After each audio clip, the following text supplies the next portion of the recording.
전청조와 결혼을 발표하며 논란에 휩싸였던 남현이가 공범 혐의를 부인한 가운데 선물을 모두 경찰에 제출해 주목을 받고 있습니다.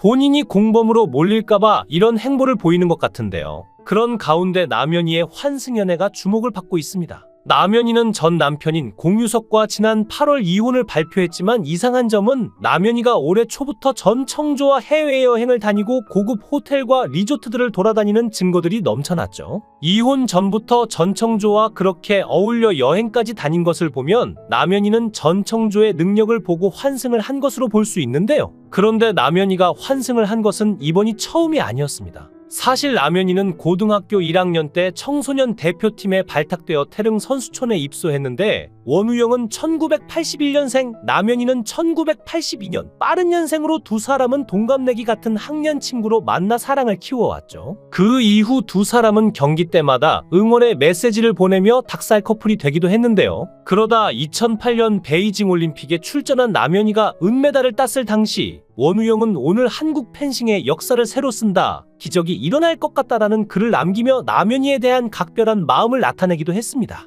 당시 원우영은 베이징 올림픽에 출전하지 못한 상황이라 마음이 좋지 않았을 것임에도 불구하고 응원을 해주었고 연애 10년이 다 되어가는 시점이라 두 사람의 결혼설이 나오기도 했는데요. 남현이가 성형 논란으로 많은 이들에게 비난을 받을 때도 원우영은 옆에서 응원해 주었죠. 그런데 남현이가 3년 후 결혼을 한 사람은 원우영이 아니었고 그 상대는 바로 사이클 선수 공효석이었는데요. 남현이와 공효석은 2006년 도하 아시안게임 직후 서울시청에서 마련한 메달리스트 환영 행사에서 처음 만났고 2008년 베이징 올림픽 직후 연인으로 발전했다고 기사에 나왔는데 원우영이 2008년 베이징 올림픽 당시 미니홈피에 남현이를 응원하는 글을 적은 것을 보면 두 사람이 여전히 사귀고 있었던 것인데 공유석과 새로운 연애를 시작한 시기가 애매하게 겹치는 것을 볼 수 있습니다. 남현이는 5살 연하의 공유석에게 환승으로 넘어가 3년 연애 후 결혼까지 한 것인데요. 그렇게 지난 2021년 함께 남편과 딸과 방송까지 나오고 2세 이야기까지 했었는데 그 후 얼마 되지 않아 이혼 절차까지 밟게 되었고 남현이의 환승 버릇은 고쳐지지 않아 이혼 전에 능력이 있어 보이는 전청조로 다시 환승을 한 것이죠. 남현이는 공효석과의 이혼 사유로 공효석의 외도를 들었지만 전청조에게 결혼 사기를 당한 것이 알려지며 공효석과의 예전 영상들도 재조명되고 있는데요. 남현이 씨가 요리를 하는 것으로 보이고 소고기를 프라이팬에서 굽고 또 만두국을 끓이고 있습니다.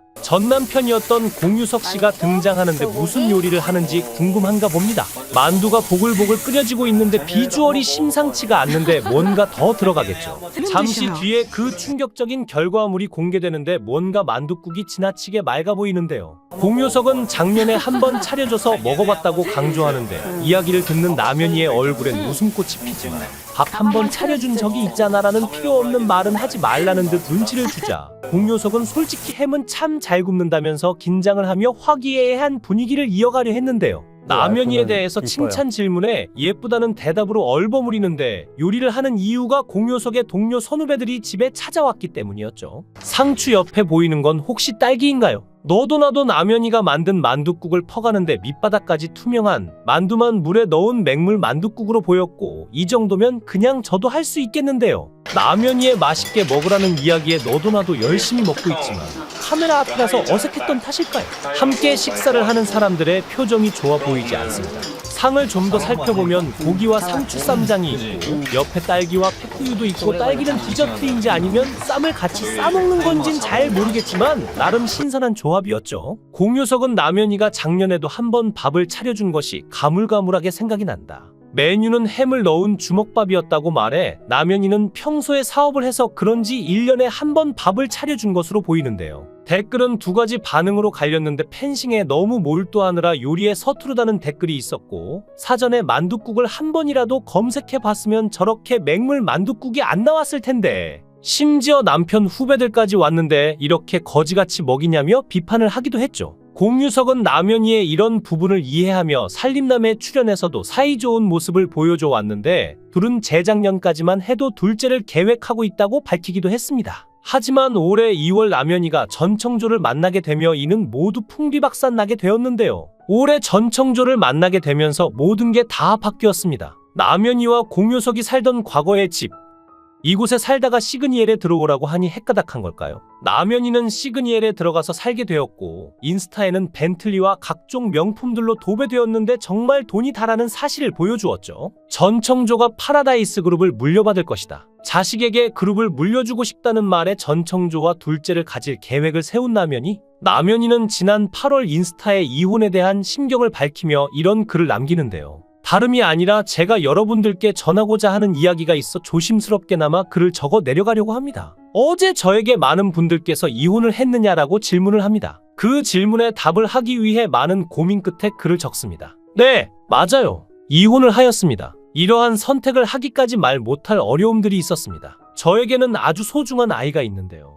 그 아이에게 상처가 되는 것은 아닐까라는 조심스러운 마음에 올바르지 못한 가정이라는 판단 속에서도 노력을 해왔던 것 같습니다. 처음 살아가는 저의 인생에 있어서 첫 아내, 첫 엄마로서 서툴지만 결코 가정에 누가 되거나 부끄러운 행동을 단 한 번도 하지 않았습니다. 그래왔기에 평생을 함께 나아가기로 했던 상대방의 실수 또한 서툴었기에 실수였겠지라는 마음으로 용서하고 품어왔었습니다. 그렇게 시간이 지나 실수라고 용서했던 문제의 요인이 다시금 반복되었고 그 문제들로 하여금 저희 가정의 이별이라는 문턱까지 오게 되었습니다. 이를 본 네티즌들은 두 사람의 이혼 사유가 공효석의 불륜 때문이라는 여론이 형성이 되자 공효석은 저와 전처에게 서로를 언급하지 않았으면 감사하겠다. 타인에 대해 잘 알지 못하는 상황을 쉽게 얘기해서 언급하지 않으면 좋겠다는 입장을 전하였죠. 하지만 8월에 이혼을 했다는 그녀는 이미 전청조를 2월에 만나 3월에 유럽 여행을 다녔고 벤틀리와 각종 명품들을 선물로 받으며 인스타에 자랑글을 올려왔습니다.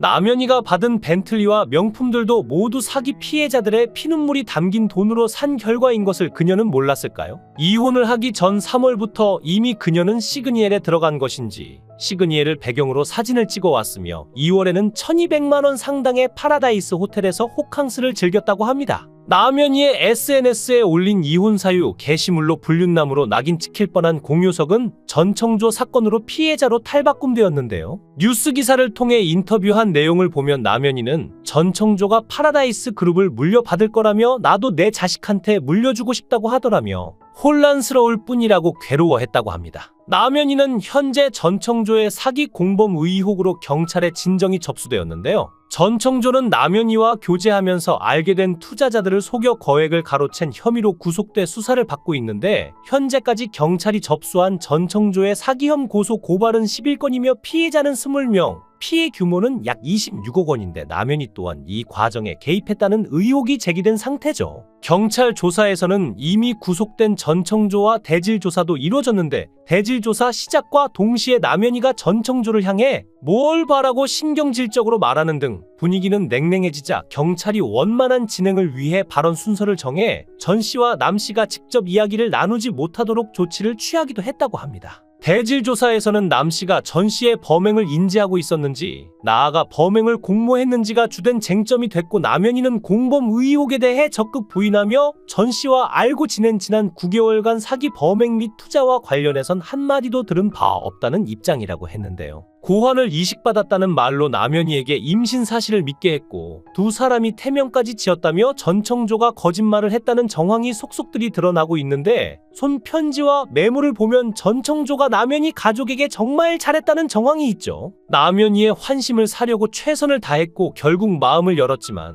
진흙탕 싸움을 예고하고 있는데요. 전청조는 남현이가 공범이라고 주장하고 있는데 쟁점은 전 씨의 주민등록증 개수와 남 씨가 전 씨가 재벌 그룹 혼외자가 아니라는 사실을 언제 알았는지 가슴 수술을 지시했는지 여부인데요. 두 사람이 대질 조사를 받는 동안 전청조의 또 다른 사기 혐의와 남현이를 속이기 위해 준비했던 행위들이 추가로 공개됐는데 전청조가 남현이에게 했던 프로포즈 이벤트와 손편지, 남현이가 임신을 확신하도록 꾸민 일등이 공개되었죠. 특히 남현이를 위해 제작한 동영상 이벤트를 통해 남현이와 전청조의 연애 당시 모습이 전해져 화제가 됐는데 전청조는 손글씨로 당시 연애 중이던 남현이에게 결혼을 하고 싶다는 의사를 표하며 애정을 표했고 남현이와의 동거가 행복하다며 결혼을 하고 싶다는 마음을 전했는데요. 이후 전청조가 남현이가 임신을 했다며 명품 브랜드의 아기 신발을 선물했습니다. 뿐만 아니라 블랙 젤리 엄마 임신 축하해. 블랙 젤리의 아빠가라는 글이 영어로 적혀 있어 눈길을 끌었는데 블랙 젤리는 이들이 붙인 태명으로 보입니다. 전청조는 남현희의 유명세를 이용해 각종 사기 사건 행각을 벌였으며 경찰이 파악한 그의 사기 행각 피해자는 20명이며 피해 규모는 약 26억 원인데요. 특히 그는 성별까지 속여가며 혼인빙자 사기도 이어온 것으로 알려지며 더욱 충격을 주고 있습니다. 끊임없이 나오는 두 사람의 과거에 많은 이들이 13시간 동안 진행된 이들의 대질조사 내용에 궁금증을 표하고 있는 상황입니다. 영상을 끝까지 시청해 주시고 귀한 시간 내주셔서 대단히 감사합니다. 구독, 좋아요 꼭 부탁드립니다. 더 좋은 영상으로 보답하겠습니다. 거원행